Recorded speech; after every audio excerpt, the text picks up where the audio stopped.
So, Luis, thank you so much for being here. I know you were born in Venezuela, and you know what it is like living under communism. So, and we are the Chinese people who are taking down the world's largest ever communist dictatorship.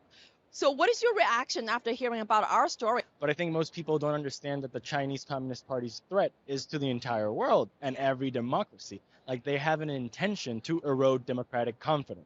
So at least in the case of Venezuela, we know that the Chinese Communist Party has sold anti-protest equipment to the government to repress our people, has sold also surveillance technology to put cameras on our cities. And they're not doing that not only in Venezuela, but they're doing that in most of Latin America.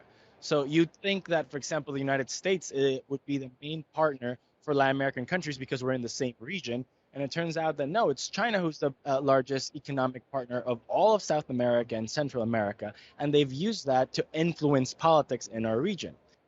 So I think it's a great opportunity for us to also meet with you and with your group, because the Chinese Communist Party threat is not only for the Chinese people. It's not only what we saw recently in the last few years in Hong Kong.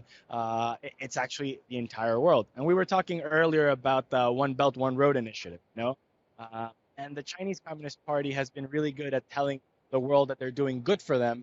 And turns out that they're doing things for themselves, building airports, building ports and highways, not necessarily transport goods and merchandise, but to eventually have military bases all over the world to deploy their forces. So now, you know, we have a leader. His name is Mr. Mao Zedong. He started this new Chinese whistleblower movement 5 years ago, and he founded the new Federal State of China back in 2020, and he took great risk upon himself.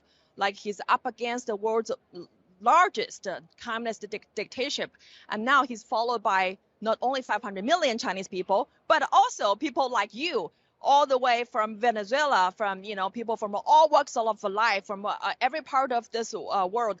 So why do you think that people from around the world should gather together to take down the Chinese Communist Party? Well, at least nowadays, the world order is based on a rules-based world order. So we used to have, for example, the UN, where people would debate, and they would establish rules for how international relationships are supposed to be conducted. But the Chinese Communist Party has been eroding international institutions through, you know, bribery, through corruption, through economic cooperation that's actually used to make governments align themselves with the Chinese Communist Party.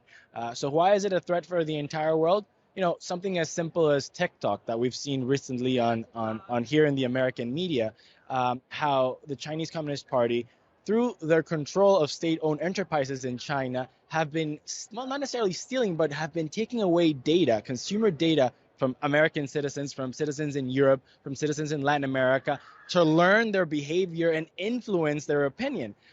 So it's something that we need to have our eye on and be very alert, defending freedom, because the truth is the Chinese Communist Party does not have freedom or liberty as something important to them. It's actually control and totalitarian authority.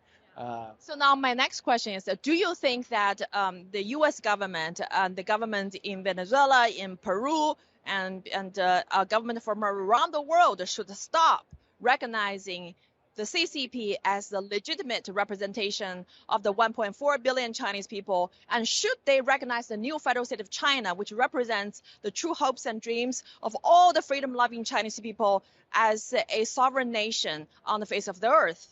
I think that one of the perverse things of the Chinese Communist Party is that, you know, you could see the White House constantly talk about the threat from Beijing. You can see the European Council and the European Commission talk about the threat coming from Beijing and the CCP.